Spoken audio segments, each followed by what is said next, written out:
Hi everyone, I am Chanchal Bhardwaj and you are watching my channel insightful education. तो आज हम पढ़ेंगे पार्लियामेंट ऑफ इंडिया के बारे में। पार्लियामेंट ऑफ इंडिया के ऊपर हम एक वीडियो बना चुके हैं। आज हम उसका सेकंड पार्ट बनाने वाले हैं जिसमें कि हम फंक्शंस पढ़ेंगे पार्लियामेंट ऑफ इंडिया के। तो बिना देर करते हुए चलिए शुरू करते हैं।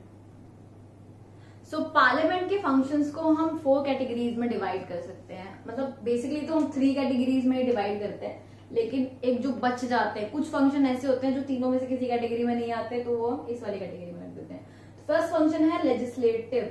लेजिस्लेचर रिलेटेड फंक्शन जितने भी होंगे, लॉ मेकिंग और जितना भी लॉ का फ्रेमिंग, जितने भी फंक्शंस होंगे law related to the law making, वो आएंगे लेजिस्लेटिव फंक्शंस के अंदर। देन एग्जीक्यूटिव की बात करें तो एग्जीक्यूटिव फंक्शंस में आता है एग्जीक्यूशन ऑफ लॉ। यहाँ तो लॉ बन गया, लॉ को पास करने के लिए भी तो कोई चाहिए, तो वो फंक्शंस भी पार्लियामेंट के लिए होते हैं, पार्लियामेंट के पास होते हैं। ठीक है, तो एग्जीक्यूशन जो होता है लॉ का। देन फाइनेंशियल फंक्शन, जितने भी बजट रिलेटेड फंक्शन हो गए, मनी मैटर्स हो गए, मनी बिल्स हो गए, सब कुछ हमारे फाइनेंशियल मैटर्स भी हमारे पार्लियामेंट के पास होते हैं। देन जो बच गए, इसके अलावा जो बच गए, कुछ फंक्शंस ऐसे होते हैं जो इन तीनों में नहीं आ रहे हैं, तो वो हम मिसलेनियस में काउंट कर लेते हैं, जो हम पढ़ेंगे इसी वीडियो के एंड तक पढ़ लेंगे। ठीक है, तो सबसे पहले हम बात करते हैं लेजिस्लेटिव फंक्शंस की।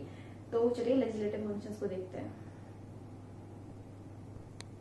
तो लेजिस्लेटिव फंक्शंस क्या होते हैं पार्लियामेंट के? पार्लियामेंट एक लॉ मेकिंग बॉडी है, एक लॉ बनाने की, कानून बनाने वाली एक संस्था है जिसके लिए ये काम करती है, मतलब कानून बनाने के लिए काम करती है। तो इसीलिए इसका मेन काम यही है, लॉ मेकिंग। ठीक है, अब लॉ किस चीज पर बनेंगे, किस किस सब्जेक्ट्स पर बनेंगे, तो उसके लिए हमारे जितने भी सब्जेक्ट्स हैं, जितने भी विषय हैं, जिन भी विषयों पर लॉ बनने चाहिए, जिन भी विषयों पर कानून बनने चाहिए, कोई भी ऐसा मैटर है जिस पर कानून बनना चाहिए, तो उन मैटर्स को भी डिवाइड किया गया है। कितनी लिस्ट में? 3 लिस्ट में। ठीक है, पहली है यूनियन लिस्ट, दूसरी स्टेट लिस्ट, तीसरी कंकरेंट लिस्ट। अब इसे हिंदी में क्या बोलते हैं? इसे बोलते हैं केंद्र सूची। ठीक है, देन स्टेट लिस्ट, राज्य सूची, और कंकरेंट लिस्ट, समवर्ती सूची। ठीक है, तो ये जो तीनों लिस्ट हैं, ठीक है, तो इन तीनों के अंदर कुछ कुछ सब्जेक्ट्स हैं, कुछ कुछ विषय हैं। ठीक है, तो इन जो लिस्ट में जितने भी सब्जेक्ट्स हैं उनको भी डिवाइड किया गया, भाई इस लिस्ट में ये सब्जेक्ट आएगा, इस लिस्ट में ये, इस लिस्ट में ये। अब जैसे कि इनका नाम है, केंद्र सूची, राज्य सूची, समवर्ती सूची, यूनियन लिस्ट, स्टेट लिस्ट और कंकरेंट लिस्ट, तो इनके नाम से ही पता चल रहा होगा कि कौन इन पे कानून बनाता है। ठीक है, तो यूनियन लिस्ट पर कानून बनाती है केंद्र सरकार। ठीक है, यूनियन नाम में ही आ रहा है, केंद्र नाम में ही आ रहा है, तो इस पर कानून बनाएगी केंद्र सरकार। ठीक है, अब स्टेट लिस्ट की बात करें, नाम से ही पता चल रहा है, इस पर कौन कानून बनाएगा? राज्य सरकार। जिस भी राज्य की सरकार होगी, जिसमें भी कोई कानून, अगर जिस विषय पर, मान लीजिए इनमें से किसी एक विषय पर राज्य सरकार को कानून बनाना है, तो वो इस राज्य सरकार बनाएगी। देन उसके बाद हमारा कंकरेंट लिस्ट, जो दोनों में से सब्जेक्ट बच गए उसको हमने इसमें डाल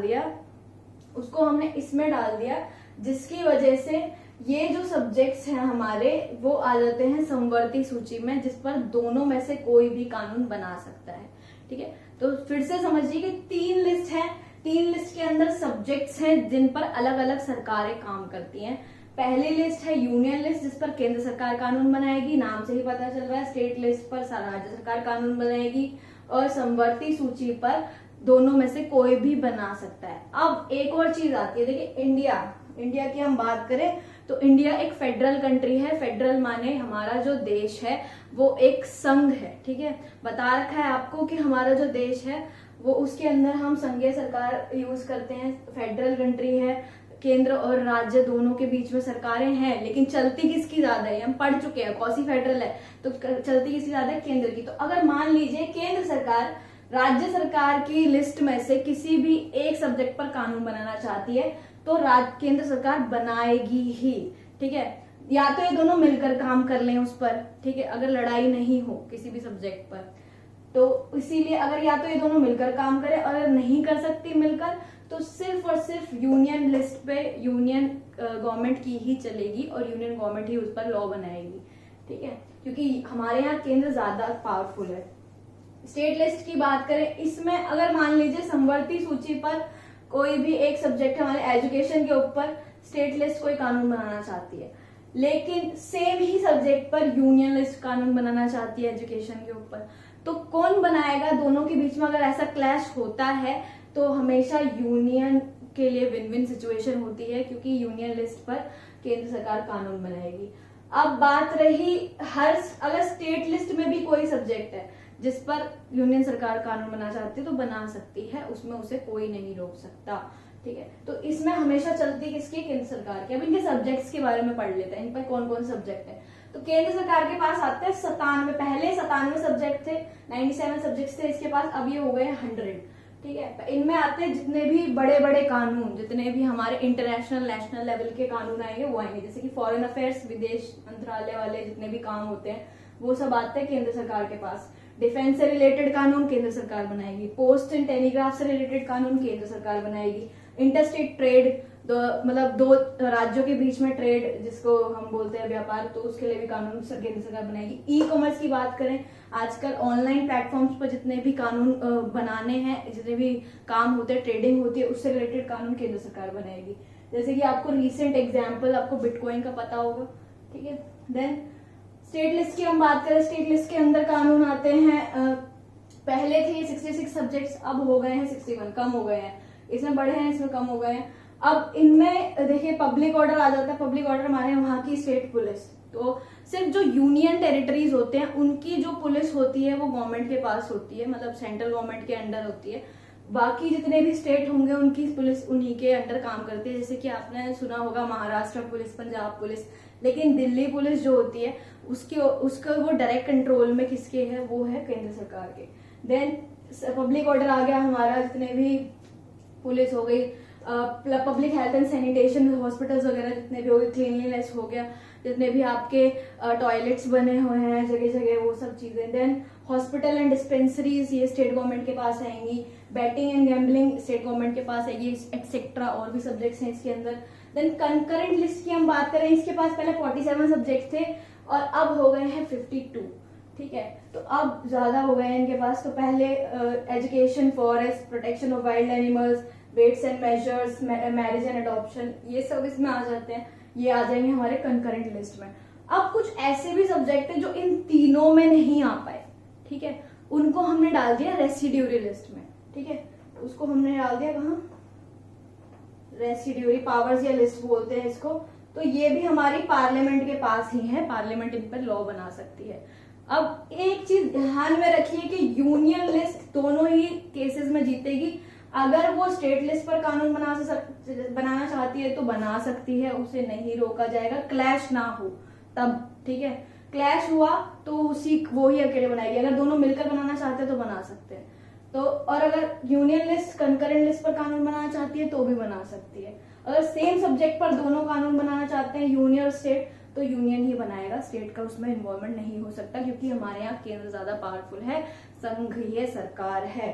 देन ये आपको अच्छे से समझ में आ गया होगा। अब आगे चलते हैं, हमारा पढ़ते हैं एग्जीक्यूटिव फंक्शंस के बारे में। तो एग्जीक्यूटिव फंक्शंस क्या होते हैं? एग्जीक्यूटिव फंक्शंस होते हैं, देखिए एग्जीक्यूटिव क्या है पहले आपको समझना चाहिए। प्राइम मिनिस्टर, प्रेसिडेंट और प्राइम मिनिस्टर की काउंसिल ऑफ मिनिस्टर, ये हमारे एग्जीक्यूटिव में आते हैं। तो एग्जीक्यूटिव जो है वो रिस्पॉन्सिबल होती है किस चीज के लिए? हर चीज, जो भी वो एक्शन ले रहे हैं, कोई लॉ पास कर रहे हैं, कोई लॉ ला रहे हैं, हर चीज के लिए रिस्पॉन्सिबल होती है वो। हर चीज के लिए उसे पार्लियामेंट के लिए रिस्पॉन्सिबल रहना पड़ता है, अपने सारे एक्ट्स की, अपने सारी डूइंग्स की जिम्मेदारी लेनी पड़ती है। तो ये हमारा एग्जीक्यूटिव का हर चीज के लिए रिस्पॉन्सिबल होना जरूरी है, क्योंकि जो भी मेन, देखिए जब आपकी क्लास में कोई क्योस होता है, ठीक है, तो आपकी मॉनिटर को रिस्पॉन्सिबल माना जाता है कि भाई तुम कहाँ थे, ठीक है। वैसे ही यहाँ पर प्राइम मिनिस्टर और काउंसिल ऑफ मिनिस्टर्स और हमारे जो प्रेसिडेंट हैं वो हमारे लोकसभा के एक तरह से मान लीजिए कि टॉप लीडर्स होते हैं और उन्हें हर चीज के लिए जिम्मेदारी लेनी पड़ती है। तो वैसे ही ये इसमें मेंशन किया गया था। Prime minister and council of minister are responsible to the parliament individually, माने प्राइम मिनिस्टर खुद भी हर एक चीज के लिए जिम्मेदार होंगे और प्रेसिडेंट के साथ भी, कलेक्टिवली भी, अपनी काउंसिल ऑफ मिनिस्टर्स के साथ भी। तो कलेक्टिवली और इंडिविजुअली दोनों ही उनको हर चीज की रिस्पॉन्सिबिलिटी लेनी पड़ती है। अब पार्लियामेंट क्या कर सकती है? पार्लियामेंट की एग्जीक्यूटिव की पावर देखिए, एग्जीक्यूटिव पावर देखिए, वो क्या है कि वो किसी भी मिनिस्ट्री को डिसलॉज कर सकती हैं। मतलब डिसलॉज माने उनको हटा सकती हैं, एक साथ पूरी मिनिस्ट्री को हटा सकती है। कैसे?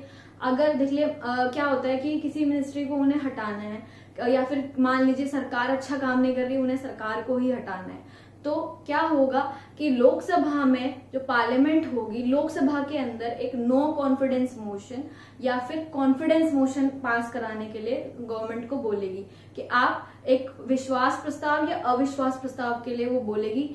अविश्वास प्रस्ताव के हमें सरकार में आप भरोसा नहीं रहा, वो अपनी मेजोरिटी प्रूफ करें लोकसभा के अंदर, ठीक है। तो अगर सरकार वो मेजोरिटी प्रूफ कर देती है, उस पर वोटिंग होती है, लोकसभा के जितने मेंबर होते हैं उस पर वोटिंग करते हैं, तो अगर वो सरकार मेजोरिटी में प्रूव हो जाती है, 2/3 बहुमत मिल जाते हैं उसको, तो वो विश्वास मान्य सरकार होती है और फिर उसे इस्तीफा नहीं देना पड़ता। लेकिन अगर वो सरकार नहीं प्रूव कर पाती है अपनी मेजोरिटी, तो उसे अपना इस्तीफा देना पड़ता है। ये होता है कॉन्फिडेंस और no confidence motion.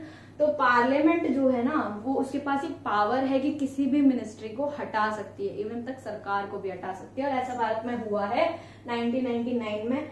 Atal Bihari Vajpayee ji की गवर्नमेंट को इस्तीफा देना पड़ा था क्योंकि वो कॉन्फिडेंस मोशन हार गए थे, कॉन्फिडेंस मोशन लूज कर गए थे। देन कॉन्फिडेंस और नो कॉन्फिडेंस मोशन जो होते हैं ना, बहुत ही एक्सट्रीम वेज होते हैं सरकार को कंट्रोल में रखने के लिए। ये ज्यादातर यूज नहीं किए जाते, ये बिल्कुल लास्ट उपाय होता है किसी भी सरकार को कंट्रोल में रखने के लिए कि अपनी लाइन से बाहर ना जाए, ठीक है। तो इसीलिए ये बहुत ही एक्सट्रीम वेज है। उसके अलावा जो वेज हैं जो पार्लियामेंट मेंटेन करती है एग्जीक्यूटिव के ऊपर, और भी बहुत सारे वेज हैं। जैसे कि हमारी जो लोकसभा होती है ना, उस पर जब भी उसके सेशंस होते हैं, तो उसका जो जब भी सिटिंग होगी लोकसभा की, तो उसका जो पहला घंटा होगा, पहला घंटा जो शुरुआती, जब जैसे कि मान लीजिए आप जो क्लास स्टार्ट होती है तो आपका फर्स्ट पीरियड, वैसे ही लोकसभा जब लगती है तो उसका पहला घंटा जो होता है उसे क्वेश्चन आवर बोला जाता है, ठीक है। तो क्वेश्चन आवर में जितने भी क्वेश्चन जो पूछे जाते हैं, सरकार क्या कर सकती है, पार्लियामेंट के जो मेंबर्स होते हैं वो एक दूसरे को क्वेश्चन कर सकते हैं, सरकार को क्वेश्चन कर सकते हैं।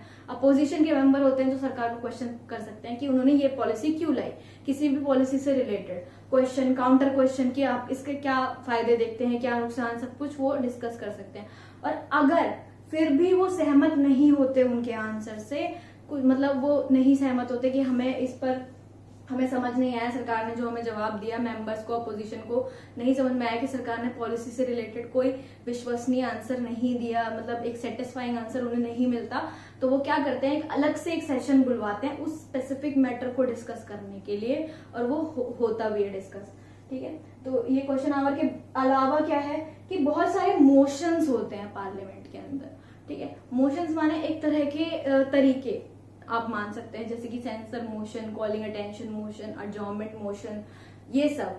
तो अब मैं पहली बात करूं कॉलिंग अटेंशन मोशन की, तो जब भी सरकार के पार्लियामेंट के किसी भी मेंबर को ऐसा लगता है कि ये जो पॉलिसी आ रही है, गवर्नमेंट ये जो कदम उठा रही है ये सही नहीं है, तो वो अपने जो अध्यक्ष होते हैं लोकसभा के, उनको पहले से इन्फॉर्म करके प्रायर, ठीक है, उनसे टाइम ले सकता है, और उस टाइम के दौरान वो पर्टिकुलर गवर्नमेंट से, मतलब जो भी गवर्नमेंट उस टाइम पर है या जो भी मेंबर उस पॉलिसी के लिए रिस्पॉन्सिबल हैं, उनसे क्वेश्चन कर सकते हैं, उनसे वो मैटर डिस्कस कर सकते हैं।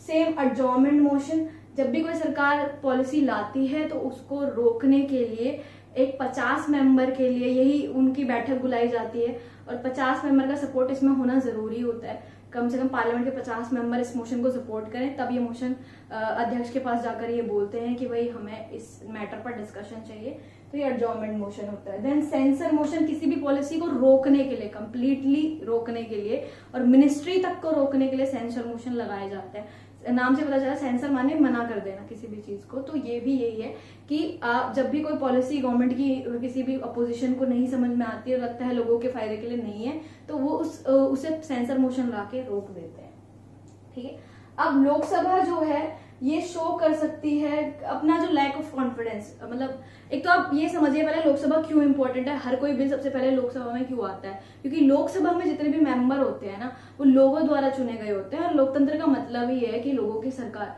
तो इसीलिए जितने भी मैटर्स होते हैं लोकसभा में सबसे पहले प्रेजेंट होते हैं, ठीक है।